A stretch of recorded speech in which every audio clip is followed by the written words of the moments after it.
존경하고 사랑하는 안양시민 여러분, 안녕하십니까? 국민의힘 비례대표 의원 김보영입니다. 오늘 5분 자유발언 기회를 주신 최병일 의장님을 비롯한 선배, 동료, 의원 여러분께 감사드립니다. 또 최대호 시장님과 공직자 여러분, 항상 의회를 성원해 주시고 지지해 주시는 언론인과 방청객 여러분께도 감사 인사드립니다. 다음 주 한가위가 다가옵니다. 올 한가위 내내 온 집안이 보름달처럼 풍요로움이 가득하길 기원드립니다. 본 의원은 지난해 9월 5분 자유발언을 통해 저출산 문제에 대해 안양시의 적극적인 대응을 당부드렸습니다. 대한민국의 빨간불이 켜진 아동 보육 문제는 국가의 미래와 민족의 장래가 달린 중차대한 사안입니다. 따라서 오늘은 아동 안전에 대해 새로운 논의가 시작되는 계기가 되길 바라며 가정 친화적인 사회 안전망에 대해 말씀드리겠습니다. 육아의 어려움이 저출산으로 이어지고 저출산은 공동체의 붕괴로 이어지고 있습니다. 국가 공동체도 지역 공동체도 붕괴가 심각합니다. 이 문제를 해결하려면 우리 사회가 아이를 함께 키워야 합니다. 그 첫걸음으로 아이들이 안전하고 부모가 안심할 수 있는 환경이 구축되어야 한다고 생각합니다. 하지만 통계청 발표에 따르면 어린이 안전사고는 34%로 전체 안전사고 중 가장 높은 비율을 차지하고 있습니다. 이에 타 지자체의 경험을 잘 살펴 개방적이면서도 선별적인 어린이 안전 정책을 검토할 것을 제안드립니다. 최근 맘스 스테이션 또는 키즈 스테이션이라 불리는 어린이 승강장을 설치하며 어린이 통학버스 승하차 사고를 예방하는 지자체의 성과가 주목을 받고 있습니다. 충북 충주시와 충남 당진시는 안전한 어린이 승하차 환경 조성 사업의 일환으로 지역 내 노후 아파트에 어린이 승강장을 설치하였고, 광주광역시와 경기 파주시, 충남 천안시의 경우에는 건축위원회 심의 대상 기준에 설치 의무화하였습니다.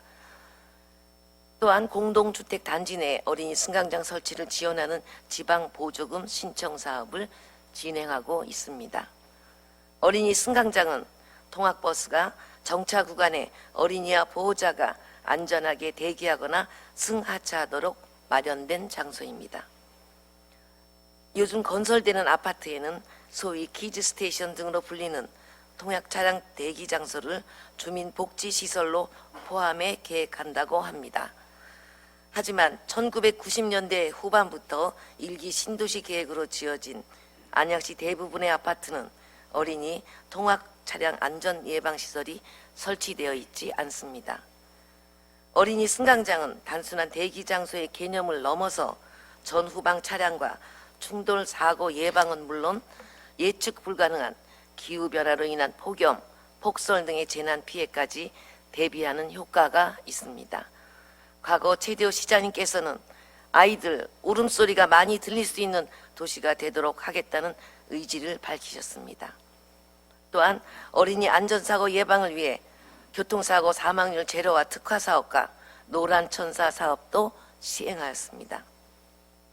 하지만 안양시에서 여전히 전국 평균과 비슷한 건의 어린이 교통사고가 발생하고 있습니다. 지금까지의 안전대책에 더해서 어린이 승강장을 설치함으로써 심화되는 통학길 교통사고에 능동적으로 대처할 필요가 있다고 봅니다. 앞서 말씀드린 타 지자체의 사례는 지역 시민들로부터 극찬을 받고 있으며 사고 예방 효과의 기초에 많은 언론도 집중하고 있습니다. 어린이 통학버스는 일반 교통수단에 비해 보다 높은 수준의 보호가 요청되지만 상위 법령의 규정 미비로 안전의 사각지대에 놓여 있습니다. 최대호 시장님, 어린이의 안전이 안양의 경쟁력이고 대한민국의 미래입니다. 공동주택 단지 내 어린이 승강장 설치를 위한 재원과 규정을 마련해 주시길 요청드립니다. 마지막으로 지난 2021년을 기점으로 안양시 출생아 수가 증가세로 돌아섰다고 합니다. 정말 반가운 소식이 아닐 수 없습니다. 아이 하나를 키우는 데는 마을 전체가 필요하다는 말처럼 안양시에 울려 퍼지는 반가운 아이들의 울음소리가 슬픈 눈물로 변하지 않기 위해서는 시민 여러분의, 선배 동료 여러분의 따뜻한 마음이 필요합니다. 아이는 우리의 최대 선물입니다. 감사합니다.